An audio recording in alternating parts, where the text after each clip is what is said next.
So Craig, I just want to delve into something with you yourself because I know it's not something that might be common knowledge with you, but it's important in reference to the question that I'm about to ask you. So you grew up, in case anybody doesn't realize, you grew up in a place in Birmingham where a lot in hockey, in a place where a lot of violence takes place itself, and it's very very strong possibility and probability. You could have even said that you could have gone down that life itself.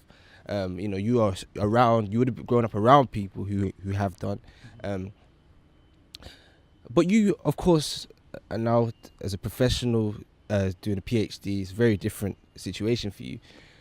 Do you think that, because it's something else that people might not be aware of, is that you did mixed martial arts and had a bit of a focus with that.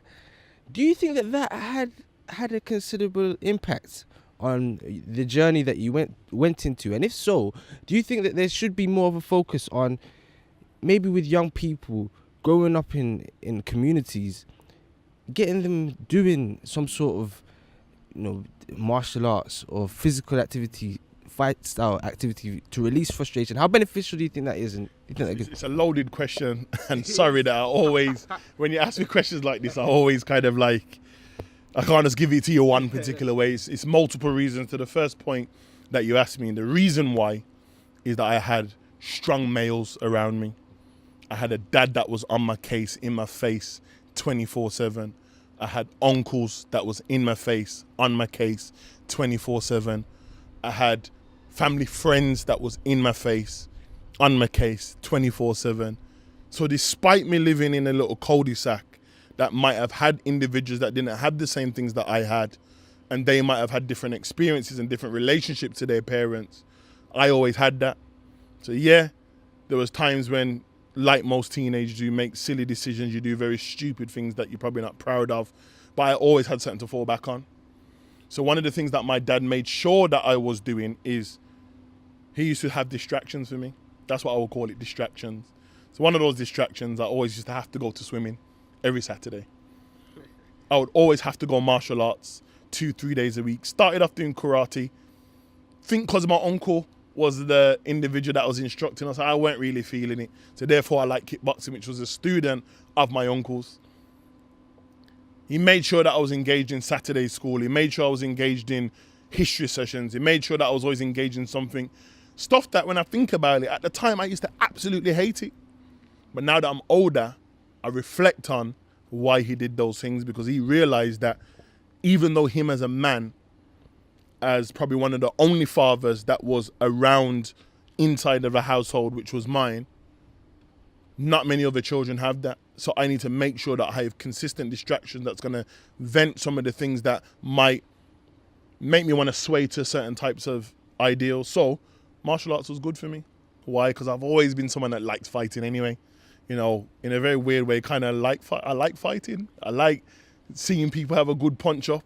Never really was inspired by weapons, but things like fighting, I would like, watch a fight on TV and watch a fight even in the street was something that would like, I like a good punch up. So martial arts for me was, it was a hyperactivity. I was a hyper masculine. I was loud. They'd probably say I've got, I had ADHD if I was a young person in today's time, back then. So martial arts worked for me. It taught me discipline. It taught me concept of self. It taught me control. It taught me how to use something that has been possessed or learned, how to use that in the right way. And that helps. So I think a lot of young people that are engaging in sport, I do a lot of stuff around or working with organisations that do sport and desistance. And that's just really kind of looking at stopping young people from engaging in the wrong thing and using sport as a tool. And one of the things that I'm an advocate of, especially in schools, is let's just not do sport in the form of football. These are national sports. Let's try hyperactive type of sports.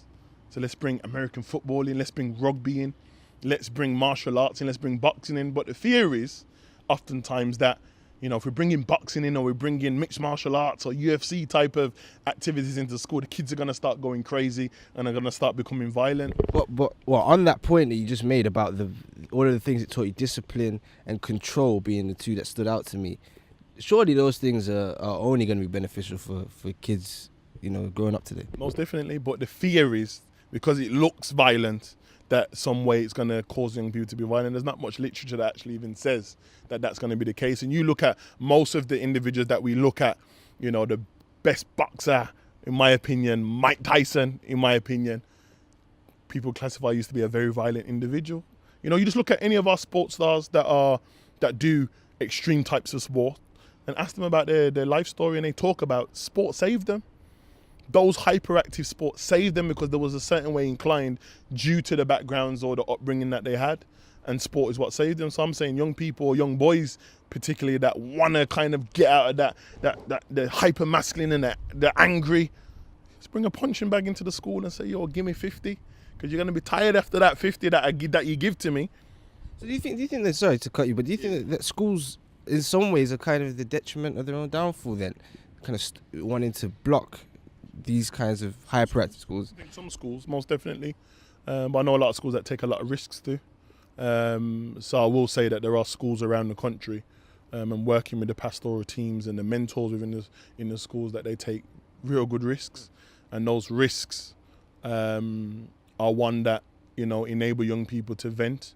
And again, if you're talking about this concept of therapeutic interventions, sport might provide itself as a tool to engage with young people, like art, like theatre, like film.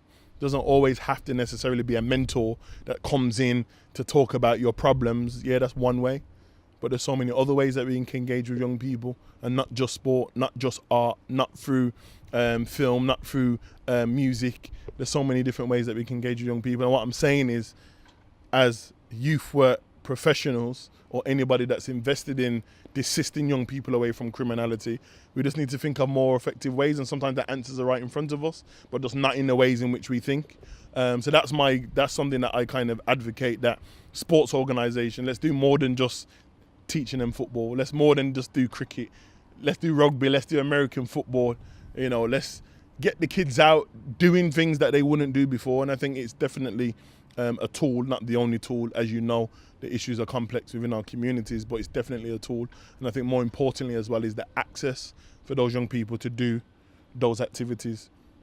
Because, as you know, young people that are coming from deprived backgrounds, when I used to go to martial arts, my parents could pay for the £5 for me to go. But not every parent can pay £5 for their children to go martial arts, so there needs to be initiatives and funding behind those initiatives that enable people to be trained, enable young people to go to these interventions within their community. And you never know, that we might have sports stars and individuals that are the top martial artists that can be in the Olympics. And the Commonwealth Games are coming, and these are things that are coming, and it would be nice to see that there's a variety of type of sport to engage with our young people that might be involved in, or inspired by, or motivated by criminal activity.